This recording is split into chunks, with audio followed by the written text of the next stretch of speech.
Hi, welcome to my channel Kavi's dairies. So இந்த video வந்து ஒரு ரெசிபி வீடியோவா இருக்க போகுது. ஸோ இது வந்து என்ன ரெசிபி அப்படின்னு பார்த்தீங்கன்னா குக் வித் கோமாளியில் அம்மு அபிராமி அவங்க வந்து கடா சிக்கன் செஞ்சுருந்தாங்க. ஸோ அந்த ரெசிபியை தான் நம்ம ட்ரை பண்ண போகிறோம். அண்ட் இந்த ரெசிபியை நம்ம ட்ரை பண்ணிட்டு வீடியோட எண்டில் வந்து நான் ரிவ்யூஸும் கொடுப்பேன். ஸோ அது வந்து நீங்கள் அந்த ரிவ்யூஸ் தெரிஞ்சுக்கணும் அப்படின்னா இந்த வீடியோ வந்து கம்ப்ளீட்டாக பாருங்கள். அப்போ தான் நான் ரிவ்யூஸ் கொடுக்கும்போது அது வந்து உங்களுக்கு கம்ப்ளீட்டாக புரியும். ஸோ இப்போ வீடியோக்குள்ளே போகலாம். இந்த ரெசிபியை செய்கிறதுக்கு நம்ம ஃபர்ஸ்ட் வந்து கடாய் மசாலா ரெடி பண்ணிக்கலாம். ஸோ அந்த மசாலா ரெடி பண்ணுறதுக்காக சில ஸ்பைசஸ் வந்து நம்ம ட்ரை ரோஸ்ட் பண்ண வேண்டியதாக இருக்கும். ஸோ அதில் வந்து நம்ம ஃபர்ஸ்ட் ஆட் பண்ணுறது வந்து 5 காஞ்ச மிளகா. நெக்ஸ்ட் வந்து ஒரு 1/2 ஸ்பூன் அளவுக்கு சோம்பு ஆட் பண்ணிக்கலாம். அது கூடவே ஒரு 1/2 ஸ்பூன் அளவுக்கு ஜீரகம் ஆட் பண்ணிக்கலாம். அது கூடவே 4 க்ளோவ்ஸ் அண்ட் கொஞ்சமாக தனியா ஆட் பண்ணியிருக்கேன். ஸோ தனியா வந்து அரௌண்ட் ஒரு 1 ஸ்பூன் 1.5 ஸ்பூன் கிட்ட தனியா தேவைப்படும். பட் ஆனால் என்கிட்ட வந்து தனியா அவ்வளோ இல்லை. ஸோ ஒரு 3/4 ஸ்பூன் அளவு தான் இருந்துச்சு. ஸோ அதை வந்து நான் ஆட் பண்ணியிருக்கேன்.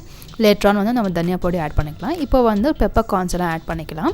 இது வந்து ஒரு 1/2 ஸ்பூன் அளவுக்கு ஆட் பண்ணிக்கலாம். இதெல்லாம் சேர்த்து வந்து ஒரு ட்ரை ரோஸ்ட் பண்ணிக்கலாம். இப்போது நான் வந்து இந்த ஸ்பைசஸ் எல்லாமே மீடியம் ஃப்ளேமில் வச்சு ட்ரை ரோஸ்ட் பண்ணிருக்கேன். ஸோ தட் அது வந்து சீக்கிரமாக கரியாமல் நல்லா ரோஸ்ட் ஆகும். அதனால் இப்போ வந்து நம்ம ஆட் பண்ண ஸ்பைஸ் எல்லாமே நல்லா ரோஸ்ட்டாக இருக்குது. இதோட கலரும் சேஞ்ச் ஆகிருக்கு அண்ட் நல்லா அரோமாவும் வர ஸ்டார்ட் ஆயிடுச்சு. ஸோ இந்த ஸ்டேஜில் வந்து நம்ம ஸ்டவ் ஆஃப் பண்ணிவிட்டு இது வந்து கொஞ்சம் ஆறின பிறகு நான் வந்து மிக்சியில் ஆட் பண்ணி அது வந்து பவுடராக அரைச்சிக்கலாம்.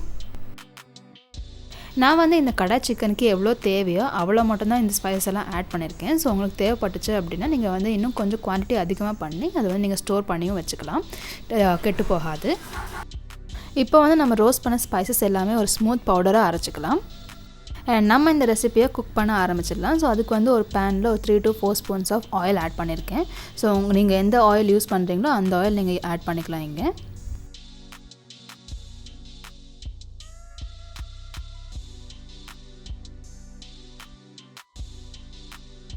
எண்ணெய் காஞ்சதும் நான் வந்து ஒரு 1/2 ஸ்பூன் ஆஃப் ஜீரகம் ஆட் பண்ணியிருக்கேன். ஸோ இது வந்து என்னோட டேஸ்ட்டுக்காக நான் ஆட் பண்ணேன். ஆனால் இது வந்து கம்ப்ளீட்லி ஆப்ஷனல் தான். உங்களுக்கு தேவைப்பட்டால் ஆட் பண்ணிக்கலாம், இல்லைனா அவாய்ட் பண்ணிக்கலாம்.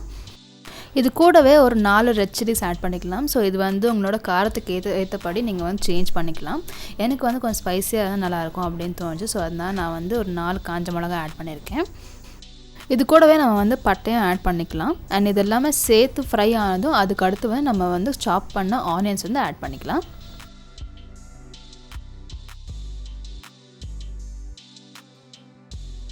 நான் வந்து ஒரு 4 சின்ன சைஸ் ஆனியன்ஸை வந்து சின்னதாக சாப் பண்ணி இங்கே ஒரு கப் அளவுக்கு எடுத்து ஆட் பண்ணிட்டுருக்கேன்.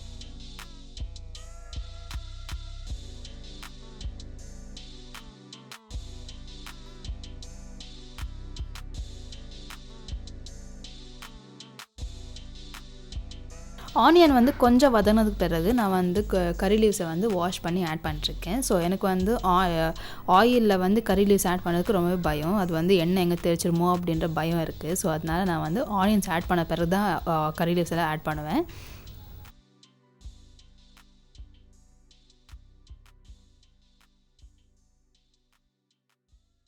நம்ம ஆட் பண்ண ஆனியன்ஸ் எல்லாம் நல்லா வதங்கினதுக்கு பிறகு நம்ம வந்து ஜிஞ்சர் கார்லிக் பேஸ்ட் வந்து ஆட் பண்ணிக்கலாம். இது வந்து ஒரு 1/2 ஸ்பூன் அளவுக்கு ஜிஞ்சர் கார்லிக் பேஸ்ட்.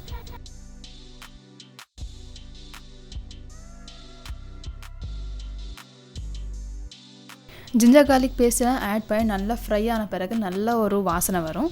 ஸோ அதுக்கப்புறம் வந்து நம்ம ஒரு கப் அளவுக்கு டொமேட்டோ ஆட் பண்ணியிருந்தோம் இங்கே. பட் ஆனால் அது வந்து வீடியோவில் கேப்சர் ஆகலை. ஸோ ஒரு கப் அளவுக்கு நான் வந்து டொமேட்டோ ஆட் பண்ணியிருக்கேன். அதாவது நம்ம வெங்காயம் ஆட் பண்ணோம் இல்லையா, அதே கப் அளவு தான்.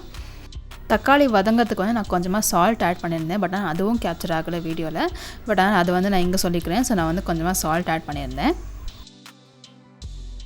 இப்போ வந்து தக்காளி நல்லா வதங்கிருச்சு. ஸோ இந்த அளவுக்கு நல்லா வதங்கியிருக்கு. ஸோ இப்போ வந்து நம்ம வந்து நம்மளோட மசாலாலாம் ஆட் பண்ணிக்கலாம்.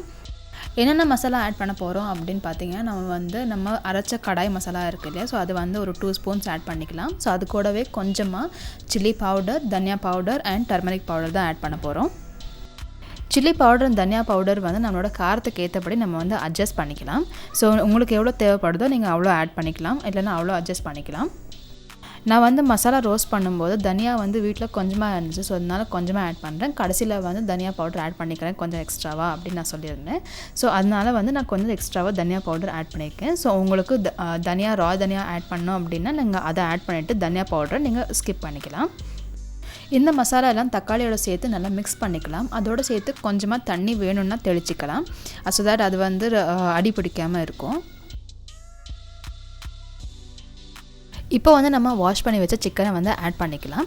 ஸோ நான் வந்து அரௌண்ட் 3/4 கிலோ அளவுக்கு சிக்கன் வந்து எடுத்திருந்தேன். ஸோ நான் ஆட் பண்ண இன்க்ரீடியன்ட்ஸ் எல்லாமே இந்த 3/4 கிலோ அளவுக்கு இருக்கிற சிக்கனுக்கு எவ்வளோ தேவைப்படுமோ அவ்வளோ எடுத்திருக்கேன். ஸோ நீங்கள் எவ்வளோ சிக்கன் எடுக்கிறீங்களோ அதுக்கு தேவையான இன்க்ரீடியன்ட்ஸ் வந்து அந்த அளவுக்கு நீங்கள் பார்த்து எடுத்துக்கலாம்.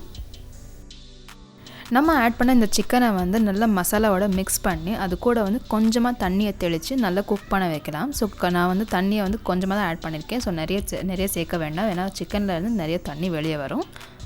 இந்த ரெசிபி வந்து கொஞ்சம் ட்ரையாக தான் இருக்கும். பட் ஆனால் அது சீக்கிரமாகவே அடி பிடிக்கிற மாதிரி இருக்கும். ஸோ அதனால் அடிக்கடி இது வந்து நல்லா மிக்ஸ் பண்ணி விடுற மாதிரி இருக்கும்.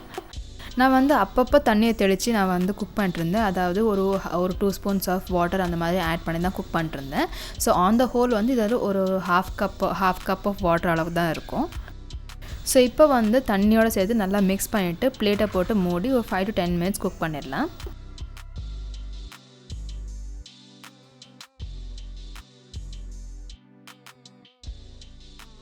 இப்போ ஒரு 10 minutes ஆயிடுச்சு. ஸோ 10 minutes ஆன பிறகு இப்படி தான் இருக்கும். சிக்கனில் இருக்கிற நிறைய தண்ணி வந்து வெளியே வந்திருக்கும்.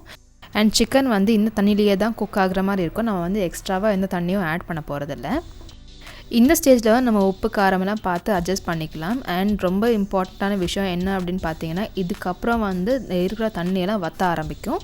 ஸோ அதுக்குள்ளே வந்து நம்ம வந்து டேஸ்ட் பார்த்து அதில் இருக்கிற உப்பு காரம்லாம் சரி பார்த்து அட்ஜஸ்ட் பண்ணிக்கலாம்.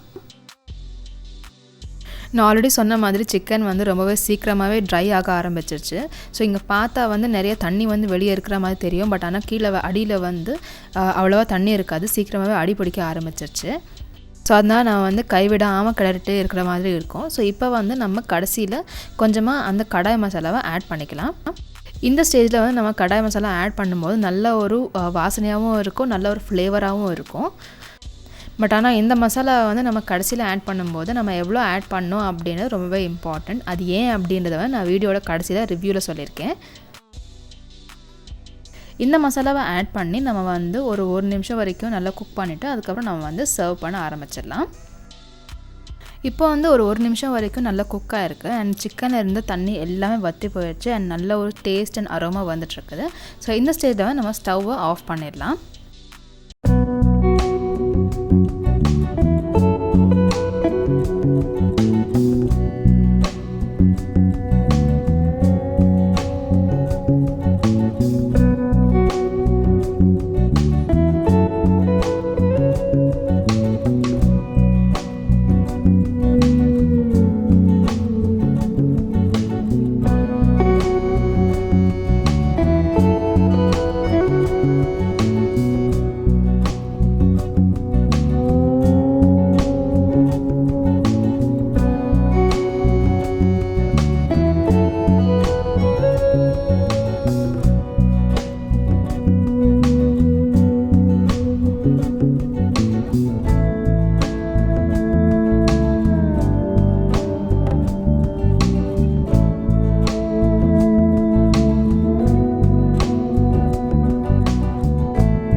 ஸோ இந்த ரெசிபியோட வீடியோ வந்து நீங்கள் கம்ப்ளீட்டாக பார்த்துருப்பீங்க. ஸோ இந்த ரெசிபியில் வந்து நான் டேஸ்ட் பண்ணும்போது எனக்கு என்ன ஃபீல் ஆச்சு அப்படின்றத ஒரு ரிவ்யூவாக நான் உங்களுக்கு சொல்கிறேன்.